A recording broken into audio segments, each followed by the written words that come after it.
ایک بلوچستان کے اندر ایک خاتون کو گولیاں مار کر قتل کیا گیا اور اسی طرح ایک مرد کو وہاں پہ قتل کیا گیا.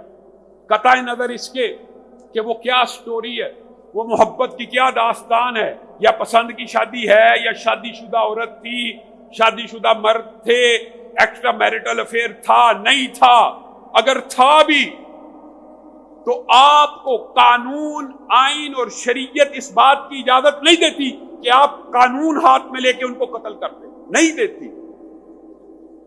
مجھے بلوچستان سے بعض سرداروں کے میسج آئے، علامہ صاحب آپ ہمارے بارے میں کہہ رہے ہیں کہ ہمیں پھانسی پہ لٹکا دیا جائے.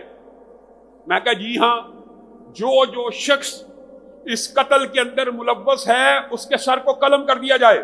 یہ ہماری بلوچستان کی روایات ہیں، دستور ہے، اس کی ایک دستوری حیثیت ہے. میں کہا اگر پاکستان کے آئین اور شریعت میں، پاکستان کے دستور میں یہ شقیں موجود ہیں کہ پنچایت کوئی فیصلہ کرے تو اس فیصلے کو ریاست کا فیصلہ مانا جائے گا، پھر آپ کا موقف درست ہے، ورنہ آپ کا موقف غلط ہے. اور آپ کے ذہن میں یہ بات ہوگی، یاد رکھیے گا. آج بھی میں یہ دعوے سے کہتا ہوں، یہ جس لیول کے سردار نے فیصلہ جاری کیا ہے، اس سردار کو سزا دینا میرا یہ گمان ہے کہ نہ پاکستان کی ریاست دے سکے گی، نہ بلوچستان کے سردار دے سکیں گے، نہ ان کے جو مزارے ہیں وہ اس سزا کے اوپر قائل ہوں گے. یہ میرا خیال ہے.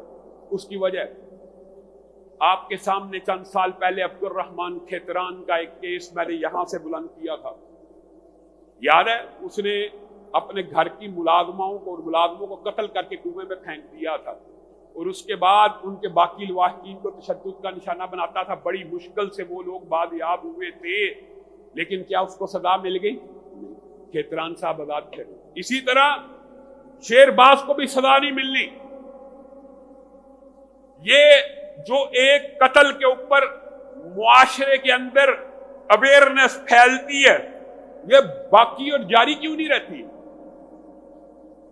آئیے، لبرل مافیا تو اس کیس میں ملزموں کو سزا دینے کا کہہ رہا ہے، اور علماء دین بھی اس حوالے سے ایک پیج کے اوپر ہیں، تو اس کو ایک ٹیسٹ کیس بنا لیجئے. اتفاق ہو گیا آپ کا اور میرا، ہمارا اتفاق نہیں ہوتا، لیکن اس کیس کے اوپر اتفاق ہو گیا کہ اس ملزم کو کافر کردار تک پہنچانا چاہیے اور اس کو سزائے موت دے دی جائے. میں ممبر سے کہہ رہا ہوں، اور یہ میرا فتویٰ نہیں ہے. حضرت عمر نے صنعاء میں، یمن میں، ایک شخص کے قتل کے اوپر جب اس کے قاتل گرفتار نہ ہوئے تو لیٹر لکھا گورنر کو، کہا میری بات سن لے، اگر تو یہ سمجھتا ہے یہ کسی مضبوط آدمی نے کیا اس لیے اس کے اوپر پردہ ڈال دیا جائے، تو آدھا یمن بھی اگر اس ایک شخص کے قتل میں ملوث ہوا، میں آدھے یمن کو پھانسی پہ لٹکا دوں گا. قاتل گرفتار کر. آئیے، اگر میں اور آپ اس پیج کے اوپر آ گئے ہیں تو ہم اس قتل میں ملوث ان تمام سرداروں کو، ان پنچایتیوں کے سزائے موت کا مطالبہ کرتے ہیں. لیکن آپ نے بھاگ جانا ہے، آپ نے کہنا کیپٹل پنشمنٹ جو ہے وہ وحشیانہ سزا ہے، کیپٹل پنشمنٹ نہیں ہونی چاہیے. یہ کیسا دوغلی اور منافقانہ پالیسی ہے؟ لٹکائیے. آپ کو پتہ نہیں یہ کتنے مضبوط جگیردرانہ سسٹم ہے پاکستان میں. براہ راست مجھے میسج آ چکے کہ آپ کی مہربانی ہاتھ ہلکا رکھیے گا، جمعہ یہ آپ اندازہ لگا لیجیے.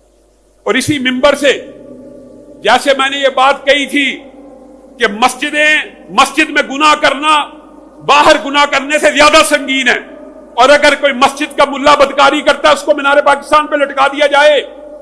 بیان اسی طرح یہ جو سانحہ ایک بچے کے ساتھ پیش ہوا ہے، اس کو مار کر، تشدد کر کے جان سے مار دیا گیا ہے، اس مدرسے کے بھی تمام ملاؤں کو چوک کے اوپر پھانسی پہ لٹکا دیا جائے. یہ بھی ممبر کا مطالبہ ہے.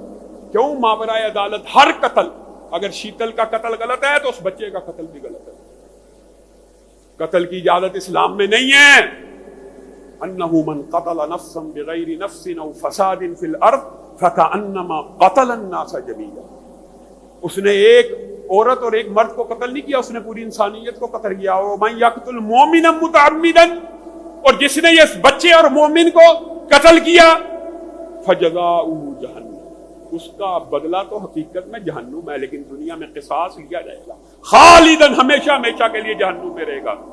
آپ نے اسلامی قوانین کو کوئی نہیں سمجھا، آپ حیران رہ جائیں گے۔ یہ جو قبائلی کلچر ہے، لبرل مافیا اور ملحد مافیا نے ایسا شور ڈالا، ایسا شور ڈالا، ان کو پتہ ہی نہیں تھا دین کا شریعت، تو انہوں نے سمجھا شاید علماء اس قتل کی حمایت کریں گے۔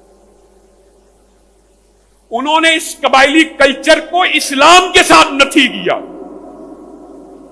یہ جاہلیت کا اندوہناک اور سفاکانہ قتل، اس کا اسلام سے کوئی تعلق نہیں ہے، اس کا قبائلی اور جگیردارانہ روایات کے ساتھ تعلق ہے۔ پھر جواب دیتے ہیں وہاں پہ کہ آپ تو اہل حدیث ہیں۔ جی ہاں، اہل حدیث ہوں، فخر سے کہتا ہوں، قرآن اور حدیث کو حرف آخر سمجھتا ہوں۔ جی آپ کے نزدیک تو نکاح بغیر ولی کے ہوتا ہی نہیں۔ جی نہیں ہوتا۔